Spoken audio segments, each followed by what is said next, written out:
네, 오늘 제가 함께 나눌 말씀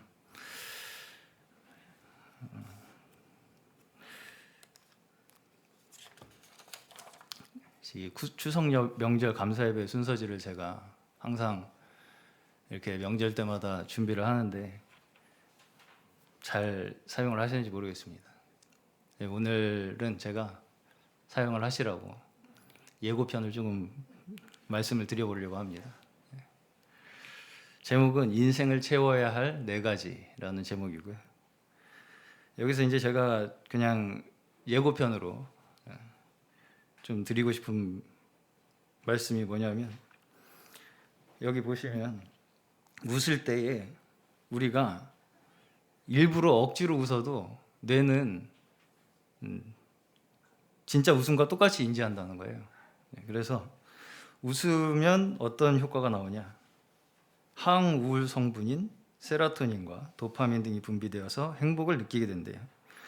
그래서 잘 웃는 사람은 쾌감 중추가 활성화되면서, 여기서 이제 자매님들 잘 들으시기 바랍니다. 섭식 중추가 억제되어서 식욕이 줄어들어. 음식 섭취를 하지 않아도 배부름을 느끼고 스트레스성 폭식을 멈추게 해준다는 놀라운 결과가 있습니다. 갑자기 막 웃으시네요. 네.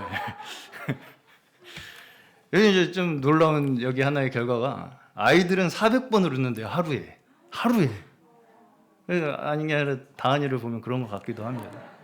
근데 어른은 15번이 평균이랍니다. 15번도 많은 것 같이 느껴지기도 하고 어떤 때는.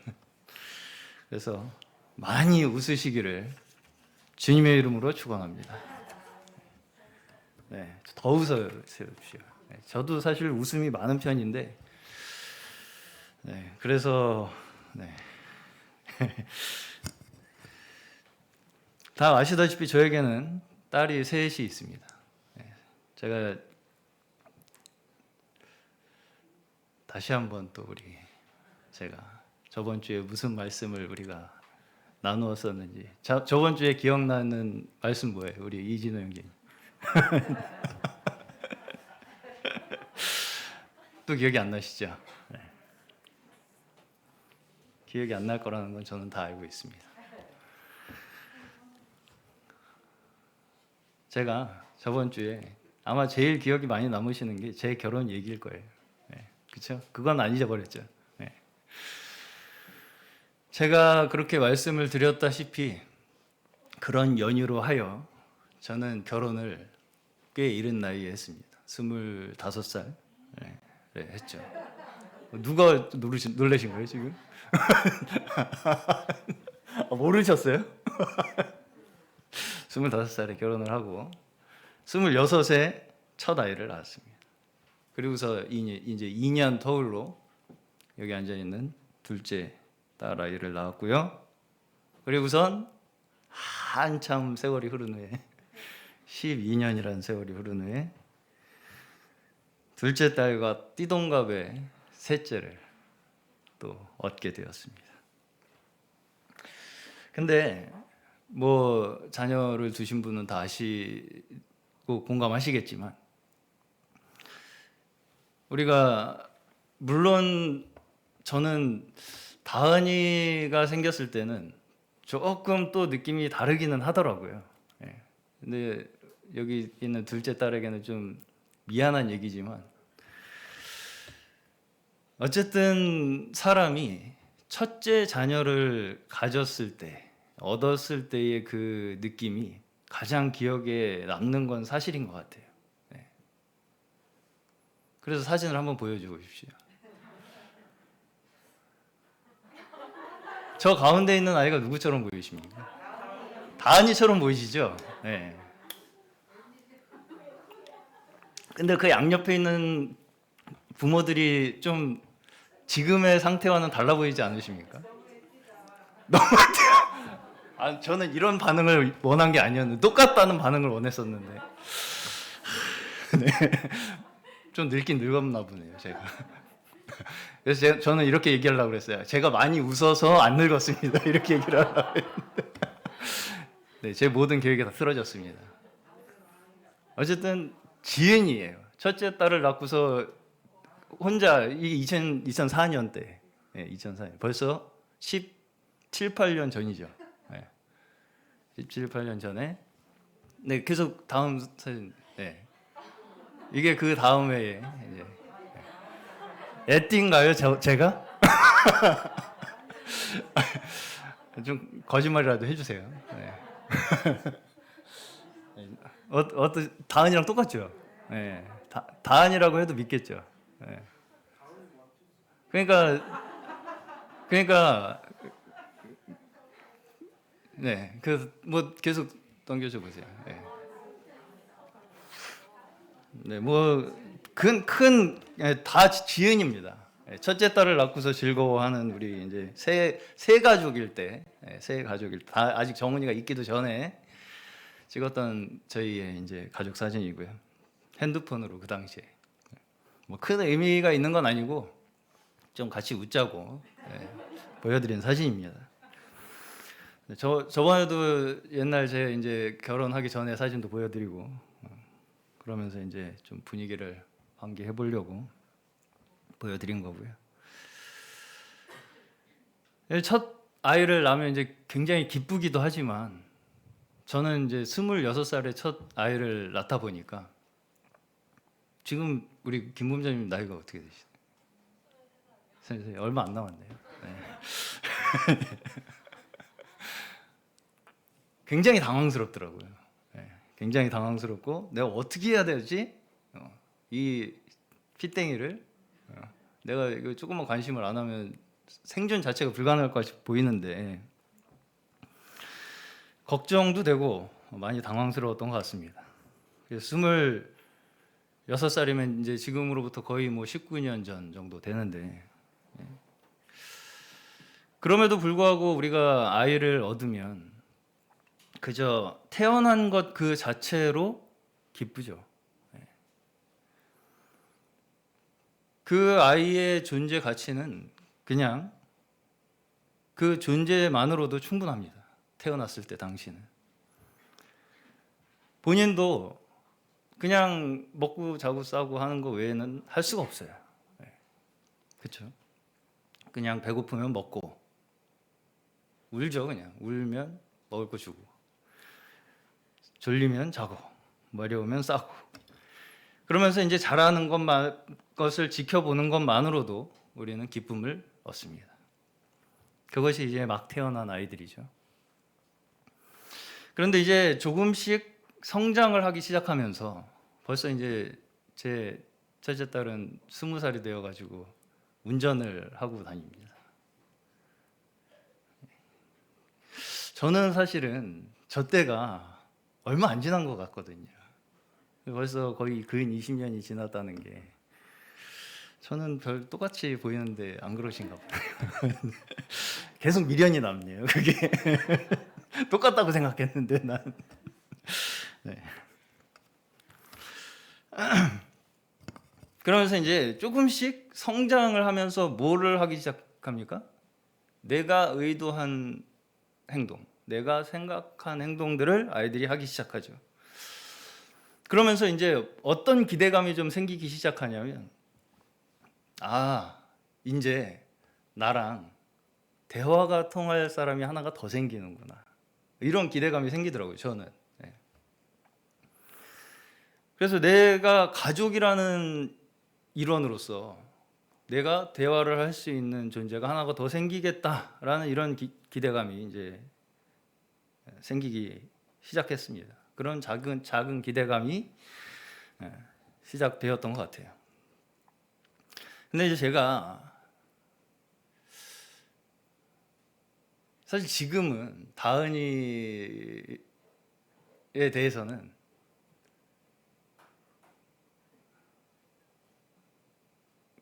요새는 이제 딸 바보가 아니라 딸 등신이라고 네.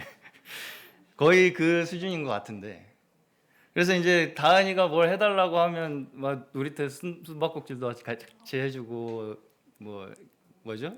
무궁화꽃이 피었습니다도 해주고 뭐 별의별 다 합니다 요새 놀이터 같이 놀러 가면 근데 참 애석하게도 우리 지인 첫째 딸과 둘째 딸 때는 그렇게를 못했어요. 제가 오히려 젊었음에도 불구하고 그렇게 막 아이들하고 뒤섞여서 잘 친구처럼 그렇게 지내지는 못했던 것 같아요.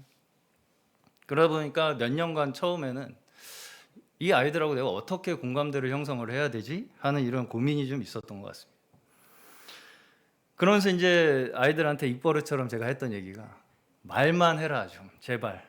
말만 통하면 내가 뭐라도 이제 해보겠다. 그런 얘기를 했었습니다. 두 부부가 둘 다 그렇게 얘기를 했었어요. 왜냐하면 뭘 이렇게 이제 자기가 원하는 바를 얘기를 할 수도 없고, 뭐가 잘못됐다면 잘못됐다는 서로 의사소통을 할 수도 없고, 그런 게 이제 말이 통하지 않으면 답답하잖아요. 그러니까 이제 그것만 되면 뭔가 좀 속 시원하게 뭐가 해결이 될 것 같은 그런 생각이 좀 들더라고요. 그때는 말이 너무 안 통하니까. 근데 이제 첫째 딸의 경우에는 돌이 지나기 시작하면서 말이 트이기 시작했어요.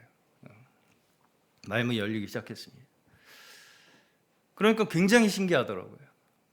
첫째 막 그냥 가만히 누워 있던 애가 조금씩 기어다니기 시작하더니 조금씩 걷더니 이제는 말을 하기 시작한다. 이런 게 이제 굉장히 신기하기도 하고, 이제 좀 뭔가 말이 통하겠구나. 이런 이제 기대가 더 커졌죠.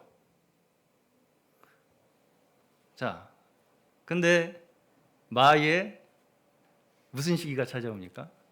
중2가 찾아오죠. 중2면 말을 잘 합니까? 못 합니까? 잘 못해요? 말 자체는 잘하는데 의사소통이 잘 안 되죠. 사실 우리가 잘 생각을 해보시면 어떤 사람하고도 그렇게 우리가 의사소통을 속 시원하게 할 수 있는 사람이 많지는 않다는 걸 알 수가 있어요. 어른이라 할지라도 사실은 우리가 그렇게 어떤 사람과 의사소통을 내가 의도한 대로 다 서로 공감하고 소통할 수 있는 사람은 그렇게 흔치 않다. 이런 것을 우리가 알 수 있어요. 우리 사람에게 있어서 성장한다는 것, 또 성숙한다는 것, 이러한 것들은 사실은 우리가 태어나면서부터 우리가 존재하는 의미를 부여해 주는 거예요. 무슨 얘기냐면, 자, 우리가 태어나서 아이가 성장을 하는데 문제가 생겼다. 성장에 뭔가 문제가 있다. 그러면 그걸 우리는 정상이라고 바라보진 않지 않습니까? 문제가 있다고 보죠. 누구나 육체적인 성장과 정신적인 성장을 둘 다 고르게 발전하기를 원합니다. 그렇죠. 이러한 성장에 있어서의 방향성은 누구나 또한 완전하길 바래요. 그러니까 완벽하다 이런 것보다는 우리가 생각하는 정상적인 상태를 추구한다는 것이죠.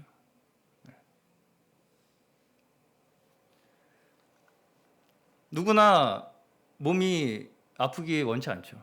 건강하길 원합니다. 또 정신적으로는 행복하길 원하고 기쁘길 원하고 안정감을 갖길 원하죠. 이런 것들이 우리가 성장을 해가면서 더 완전하게 얻고자 하는 것들이라는 거예요. 그것이 우리가 성숙을 한다는 것의 의미라는 거예요. 오늘 본문을 보시게 되면 사도 바울은 이 골로새서는 골로새 교회에 쓴 사도 바울의 서신입니다. 골로새서를 가르치시면서 각 사람을 권하고 지혜로 가르치는 것은 그리스도 안에서 완전한 자로 세우기 위한 것이다. 이렇게 말씀을 하세요. 자, 여기에 골로새 교회 역시 제가 여러 차례 우리 성도님들께 말씀을 드린 것과 같이 여러 초대교회의 상황과 동일했어요. 초대교회 당시의 초대교회들의 상황은 어땠냐면 이 잘못된 치우친 가르침, 바로 영지주의라는 사상이 그 초대교회 내에 굉장히 여기저기에 영향을 주고 있었다는 것이죠.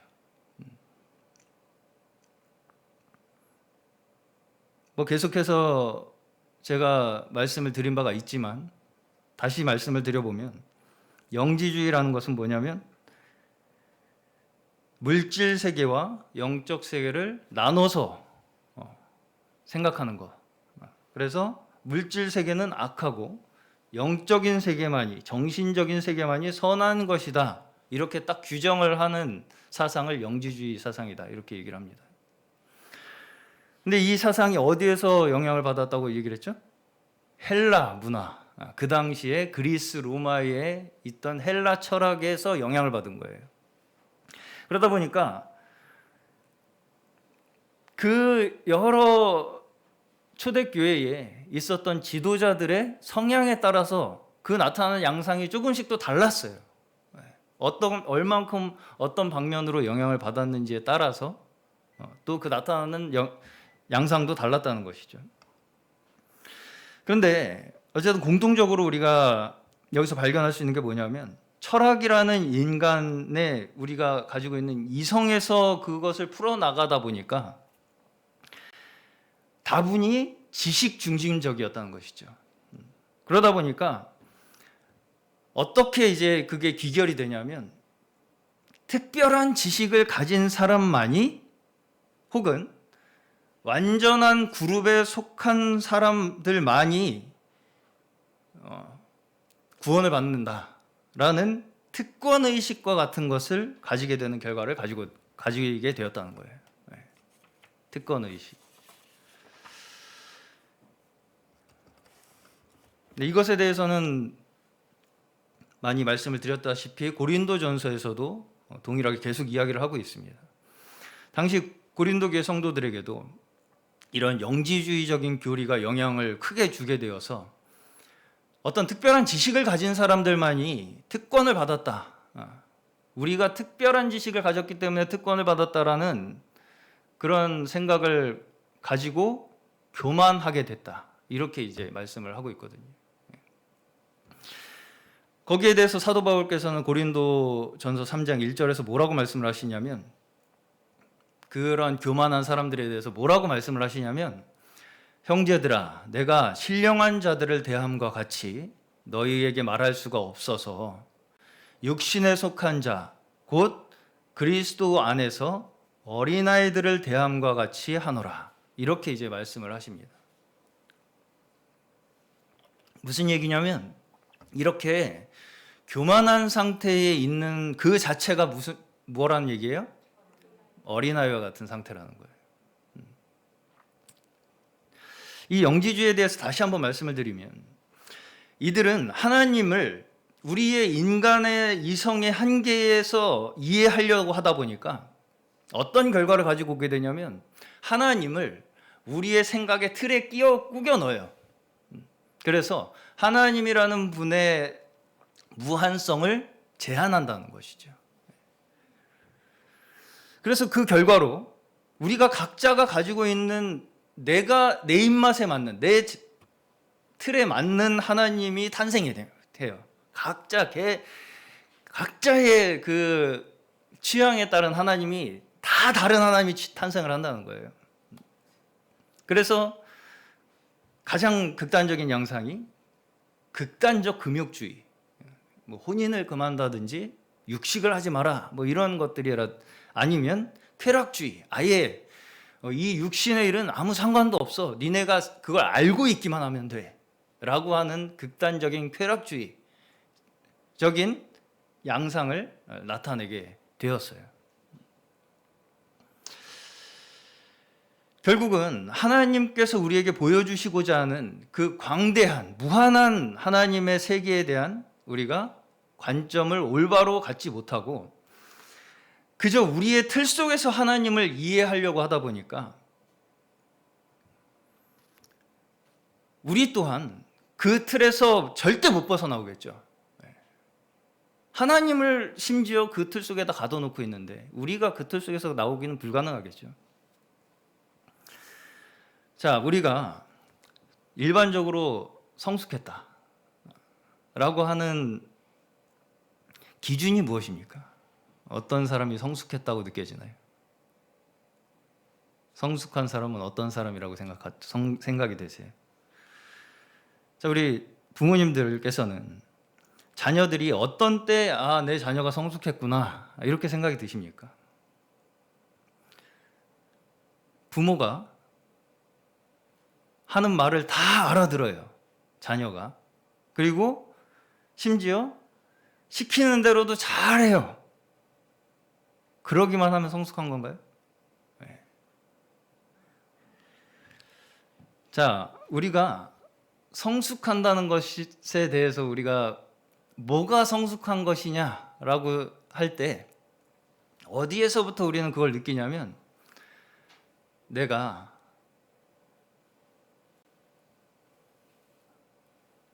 PC방 가지 말고 열심히 공부하세요 라고 했을 때 그냥 저 사람이 저렇게 얘기를 하니까 그냥 그대로 해야겠구나 라는 것을 넘어서 내가 왜 그렇게 해야 되는지 내 스스로 아는 수준까지 가는 것을 우리는 성숙했다고 얘기를 합니다. 무슨 얘기 이제 가시나요? 네. 부모님께서 어떤 것에 대해서 이야기를 할 때 그 이야기에 대해서 내가 내 이야기로 왜 그래야 하는지 그 모든 것을 공감하고 이해하는 상태가 되는 것을 우리는 성숙했다고 본다는 거예요. 만약에 이해가 안 가요. 그러면 그 아이가 나중에 성장해서 혼자 남겨졌다고 했을 때 얼마나 불안하겠습니까? 그렇죠? 내가 계속 도시락 싸들고 이래라 저래라 할 수도 없는 일이고, 스스로 판단하고 스스로 행동해야 할 때가 언젠가는 반드시 오게 될 텐데, 그것을 위해서 부모님들은 자녀를 교육하는 거 아니겠습니까? 그렇기 때문에 아마도 대다수의 부모님들께서 자녀들이 가정을 이루고 그 가정 속에서 스스로 주체적인 삶을 결정하고 살아가는 모습을 바라는 거예요. 그렇게 생각하시죠? 네.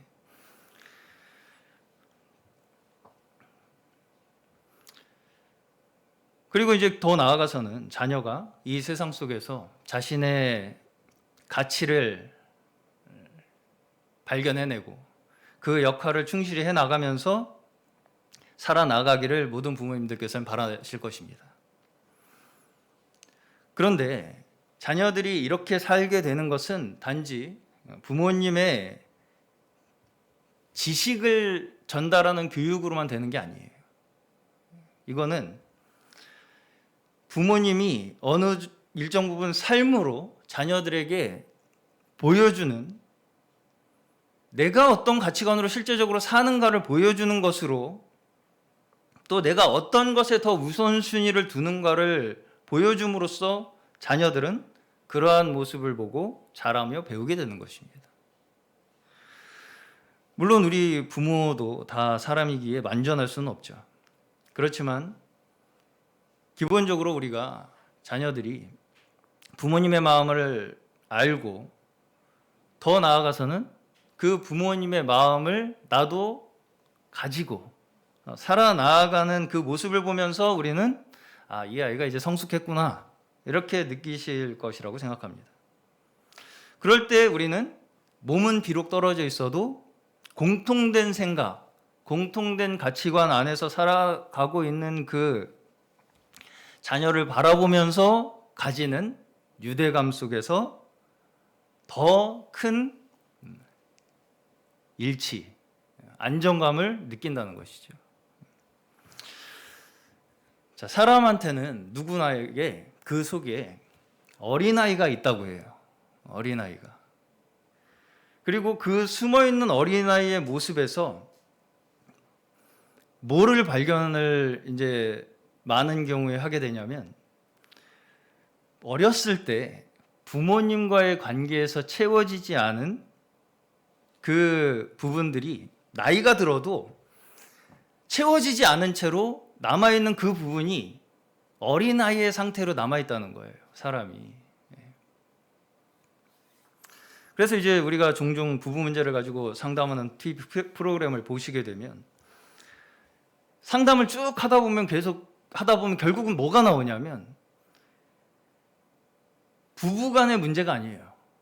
부부간에 서로에게 있는 문제는 그냥 겉으로 드러나 있는 문제일 뿐이고 깊이 들어가 보면 결국은 그 각자 자신의 부모들에게서 받은 어떤 문제, 상처들 이런 것들까지 그 문제의 범위가 확장되는 걸 우리가 볼 수가 있다는 것이죠.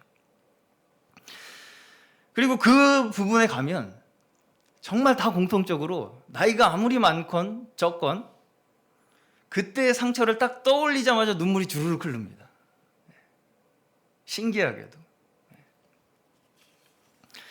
근데 이제 저는 때때로 그런 이제 모습을 보게 되면 그래 그렇게라도 해결되면 다행이다라는 생각이 들면서도 한편으로는 어떤 면에서는 저는 어떤 생각이 드냐면 끝도 없는 터널을 지나가는 느낌이 들어요. 무슨 말씀이냐면 왜냐하면 모든 부모가 완전하지 못하잖아요.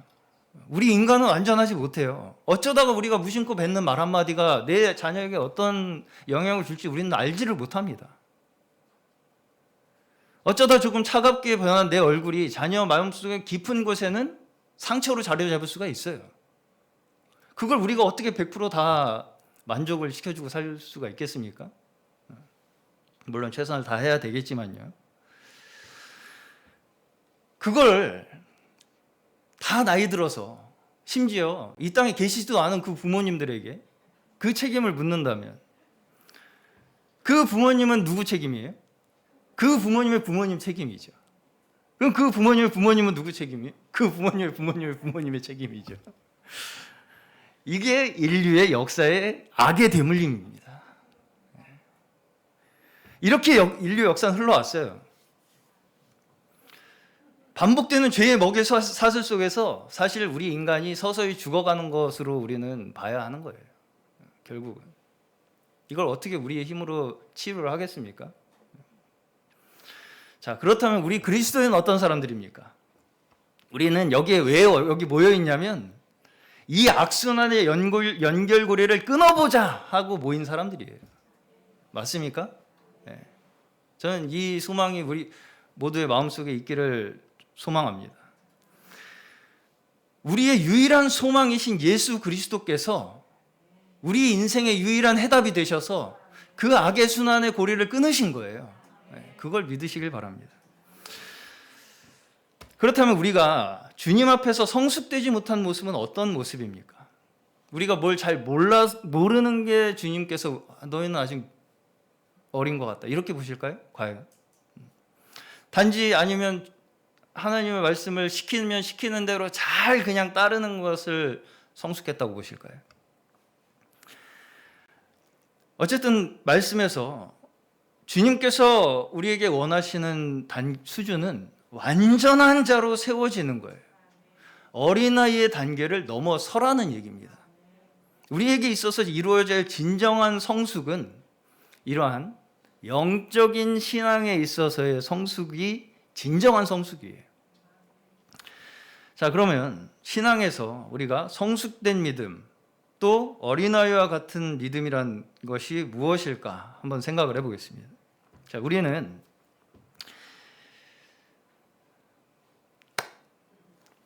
다은이가 가끔 저한테 이제 유치원에 갔다 와서 무슨 얘기를 하냐면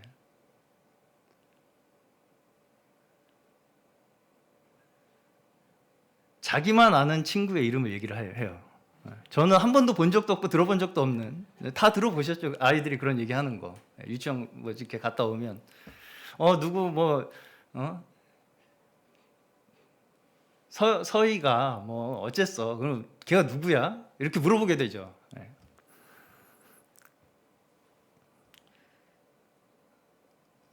당연히 우리가 그 친구를 알아야 한다고 생각하면서 얘기를 해요. 아이들은. 아무리 아이가 심각하게 그런 얘기를 해도, 자, 제가 다은이한테 어떤 얘기를 들으면서 이 이야기는 내 인생의 큰 전환점이 되겠는데, 이런 얘기가 있겠습니까? 이 이야기는 이거 엄청 심각해가지고 이거 내가 어떻게든 이거 어떻게 머릿속에 각인을 하고 막 이런 얘기가 있겠어요? 아이들이 아무리 와가지고, 심지어 비밀이에요. 근데 제가 엄마 몰래 과자 훔쳐 먹었어요. 비밀이라고 해봐요. 엄마 몰래 과자 훔쳐 먹은 거예요.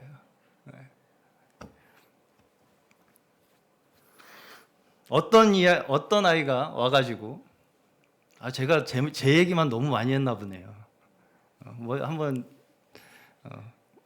당신 얘기도 한번 들어보고 싶습니다. 그런 애 들어보셨나요?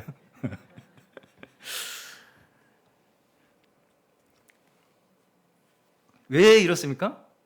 아이의 특징이 뭐예요? 자기 중심적인 거예요. 모든 세상이 나 중심으로 돌아가요. 그렇죠? 그러니까 내가 누군가 알면 당연히 다른 사람도 그 사람을 알 거라고 생각하고 얘기를 하잖아요. 내가 아무리 얘기를 많이 해도 내가 어떤 얘기를, 내가 나한테는 굉장히 중요하고 나한테는 굉장히 심각한 얘기예요. 상대가 어떻게 생각하든 상관이 없어요. 왜 웃으시죠? 아이에게만 보이는 현상이 아닌 부분이 좀 있죠. 자, 어른들도 물론 자신의 개인적인 얘기를 하는 경우가 있습니다. 근데 어른들은 그래도 아이들과 다른 방식으로 얘기를 해요. 어떻게 얘기합니까? 뭐가 다를까요? 자, 제가 제 친구를 만났어요. 그러면 제가 갑자기 내 친구 정규가 이렇게 얘기를 하지 않죠. 그 친구가 어떻게 내가 만났고, 어떤 친구고, 나와는 얼마나 친한 관계며, 지금 뭐를 하고 있는 사람이고, 라는 어떤 등등의 그 사람에 대한 배경 지식을 먼저 이야기를 해준 후에 결국 무슨 얘기예요? 내 경험에 상대방을 공감시키는 일을 먼저 합니다. 어른은. 그렇죠? 그러고서 나서 내 얘기를 하게 되죠. 그걸 우리는 뭐라고 얘기를 하냐면 내 주관적인 경험을 객관화시킨다고 얘기해요. 어렵나요? 들으시겠죠? 내가 주관적으로 한 경험을 사람들이 알아듣기 쉽게 객관적으로 설명을 하는 작업을 어른들은 한다고요. 영적인 세계에서도 마찬가지라는 거예요. 자, 무슨 얘기냐면 우리가 내 개인적인 믿음, 내가 개인적으로 혼자 깨달은 게 이게 너무 신기하고 놀라워. 심지어 내가 어떤 엄청난 기적을 체험하고 뭔가 내 눈에 보였던 어떤 그런 하나의 사건들이 어떤 면에서는 어린아이와 생각과 같이 사람들에게는 그렇게 큰 의미가 없는 것일 수도 있다라는 것을 우리가 인지를 하는 게 필요해요. 그게 어린아이의 상태를 벗어나는 거예요. 자, 그렇다면 성숙한 믿음이란 무엇일까? 한번 생각을 해보겠습니다. 첫 번째로 성숙한 믿음이란 세 가지로 말씀을 드릴게요. 오늘 모든 영적 현상에가 제가 이 얘기는 사실은 금요일 날 어느 정도 말씀을 드린 이야기인데, 그리고 저번 주 주일 날도 이 결혼에 대한 이야기를 말씀을 드리면서 이 이야기가 나온 겁니다. 우리에게 벌어지는 이 현상들의 영적인 근본에 접근하는 거예요. 우리가 결혼을 하죠. 사랑을 하고. 그것의 영적인 의미, 진정한 근본적인 의미에 접근을 하는 것이 성숙이라는 것입니다. 내가 사랑을 하고 결혼을 하는 이 모든 것을 통해서 우리는 하나님의 사랑을 하나님과 온전히 일치됨을 깨달아야 돼요. 거기서 우리는 더 큰 행복을 얻을 수 있겠구나 라는 것에 도달을 해야 된다고요. 그냥 거기에서 머물러서는 안 된다는 것이죠. 이 세상 속에서 벌어지는 모든 역사 속에, 심지어 인간의 모든 역사 속에서 벌어지는 그 모든 일들 가운데의 근원에서 내재되어 있는 하나님의 역사를 읽어내는 것, 그 원리를 우리가 알아나가는 것, 더 나아가서는 왜 하나님께서 어떤 마음으로 이렇게 역사를 하시는가를 내 마음으로, 내 믿음으로, 내 것으로 취하는 것이 성숙한 믿음이라는 것입니다. 그렇기 때문에 주님의 십자가의 역사는 우리 개개인을 심판하신 역사라고 말씀을 하죠. 이 십자가의 역사가 결국은 우리를 어떻게 하는 거냐면 우리를 객관화시키는 거예요. 나라는 사람의 주관적인 틀에서 벗어나서 나를 심지어 하나의 객체로, 객체라고 그러면 좀 말이 어렵죠. 따로 다른 존재로, 떨어진 존재로 나를 바라볼 수 있는 거예요. 나라는 틀에 갇혀 있지 않고 나라는 존재에서 내가 나와서 나를 바라볼 수 있게 된다는 것이죠. 십자가를 통해서. 그리고 그렇게 됨으로써 우리에게 행하신 하나님의 그 모든 역사 안에 우리가 이미 포함되어 있다는 것을 믿는 그 믿음으로 우리가 한 걸음 한 걸음 나아가는 것이 우리가 성숙에 이르는 길입니다.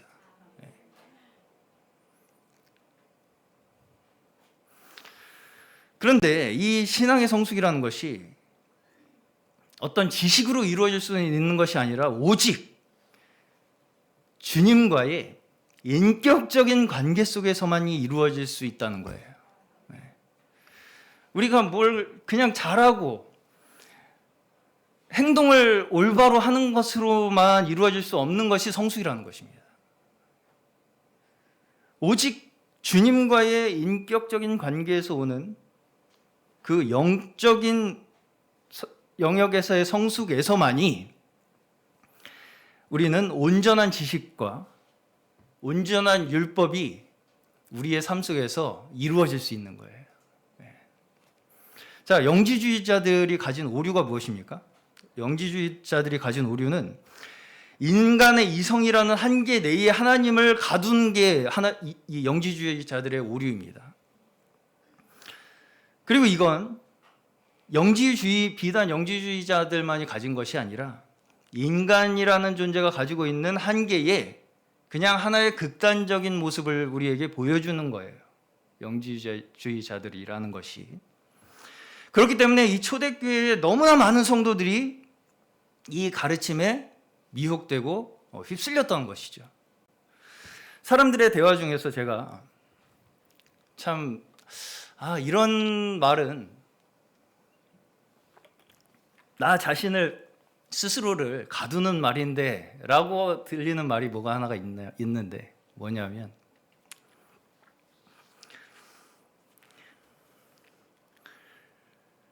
특히 이제 부모님들이 자녀들을 훈육할 때 이제 많이 그런 식의 말씀을 많이 하세요.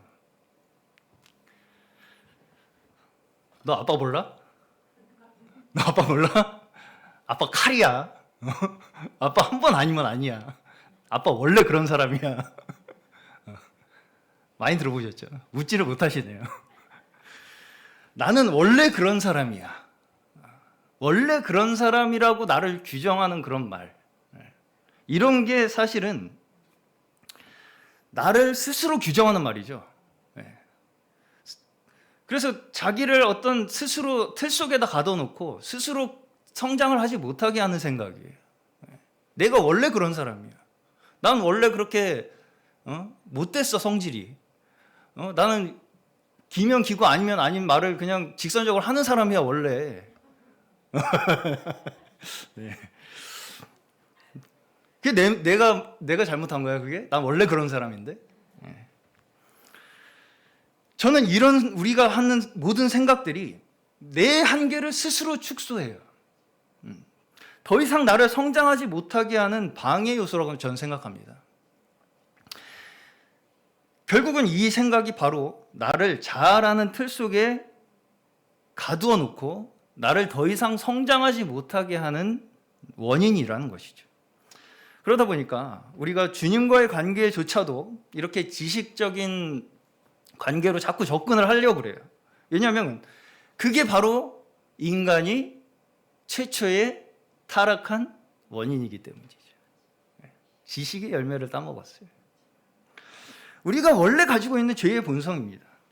주님이 보시기에 성숙되지 못한 어린아이와 같은 수준에 항상 머물러 있을 수밖에 없는 것이 바로 우리가 늘 이 범위에서 벗어나지 못하고 있기 때문이에요. 두 번째로는 성숙한 믿음을 가지기 위해서는 그리스도를 우리가 어떻게 바라보는가에 대한 시각이 온전해져야 한다는 거예요. 자, 영지주의자들은 자기가 아는 지식의 한계 안에서 자신들이 바라보는 하나님으로 그 한계 내에서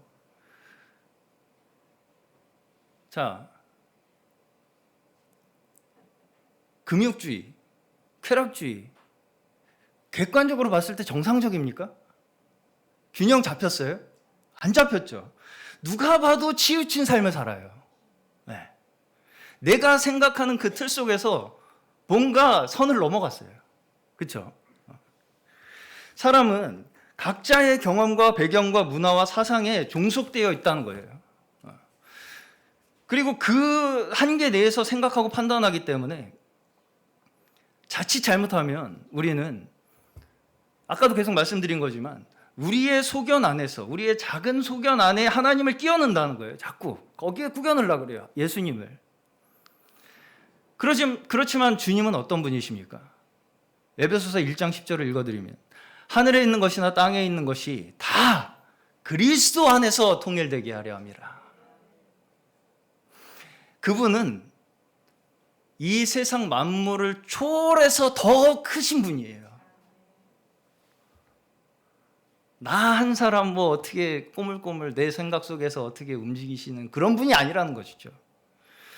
인간의 한계에 갇혀서 판단되어서는 안 되는 분이 그리스도이십니다.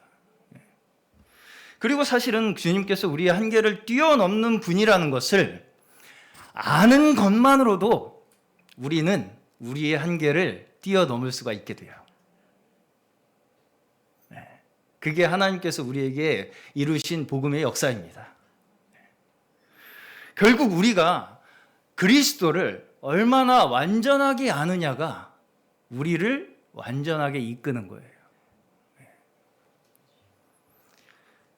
그런데 문제는 이러한 우리가 주님을 완전하게 알 수 있는 그 시각은 인간이 발견할 수 있는 게 아니다 보니까 우리가 주님으로부터 얻는 그 모든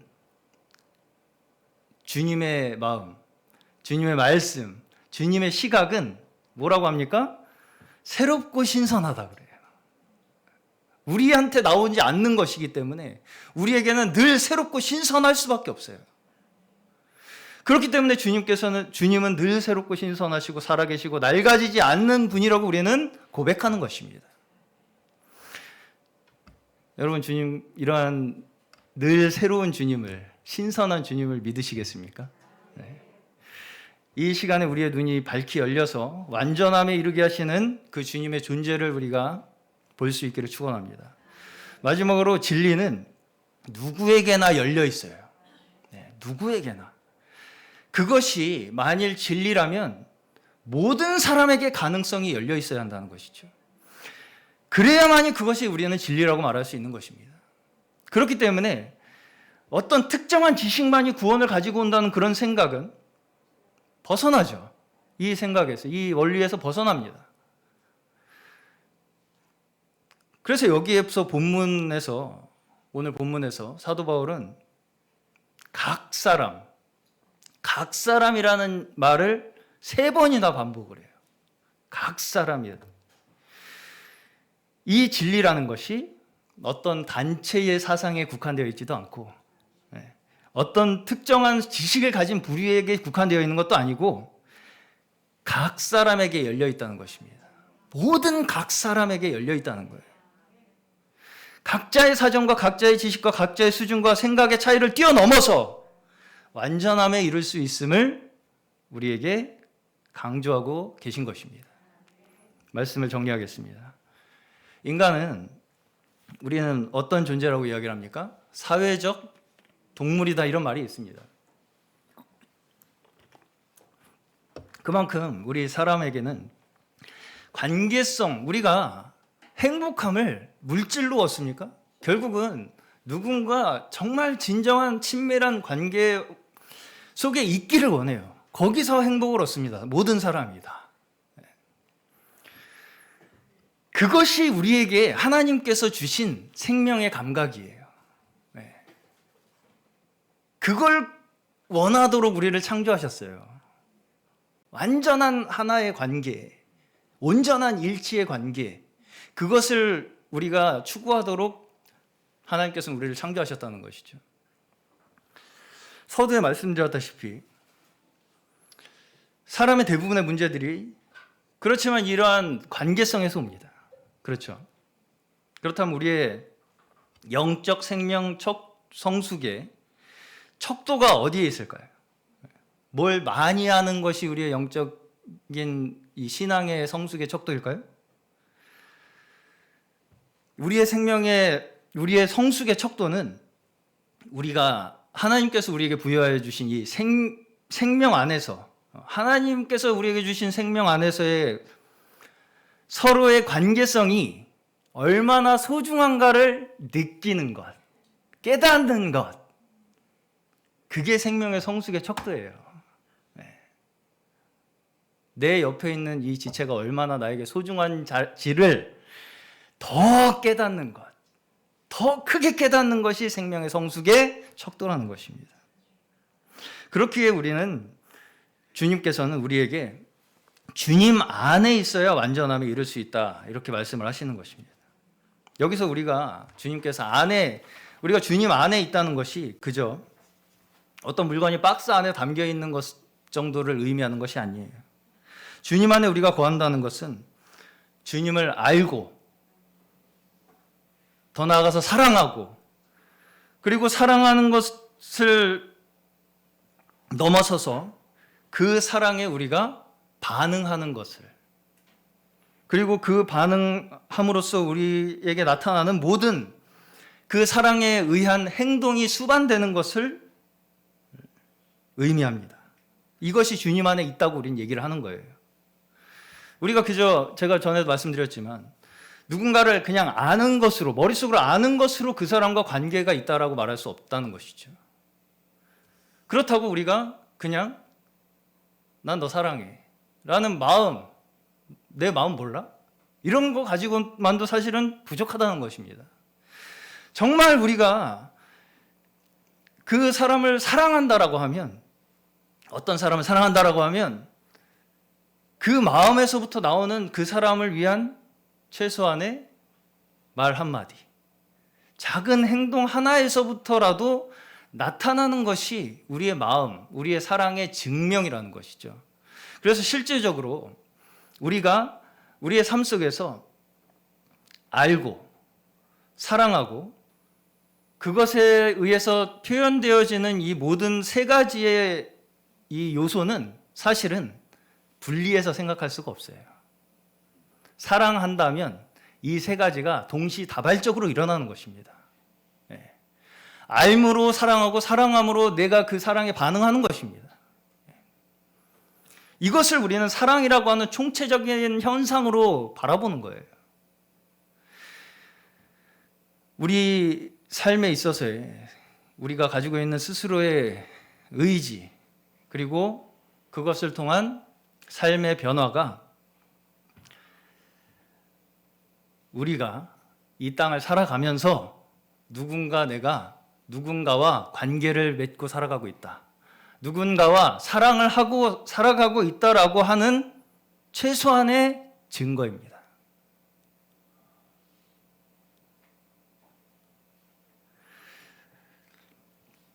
이것에 대해서 우리의 온전한 삶의 모델을 보여주는 대표적인 말씀이 어디에 나오냐면 마태복음 5장의 산상수훈의 말씀에 나와요.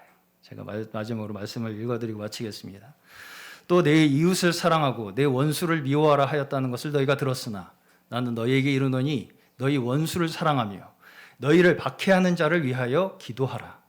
이같이 한즉 하늘에 계신 너희 아버지의 아들이 되리니 이는 하나님이 그 해를 악인과 선인에게 비추시며 비를 의로운 자와 불의한 자에게 내려주심이라. 너희가 너희를 사랑하는 자를 사랑하면 무슨 상이 있으리요? 세리도 이와 같이 아니하느냐? 또 너희가 너희 형제에게만 무난하면 남보다 더하는 것이 무엇이냐? 이방인들도 이같이 아니하느냐? 그러므로 하늘에 계신 너희 아버지의 온전하심과 같이 너희도 온전하라. 이 시간 우리 모두에게 주님께서 보여주시고자 하시는 그 하늘의 지식, 하늘의 인식을 우리에게 허락하셔서 아버지의 온전함 같이 우리도 온전한 성숙에 이르는 주님의 제자들이 되시기를 주님의 이름으로 간절히 축원합니다.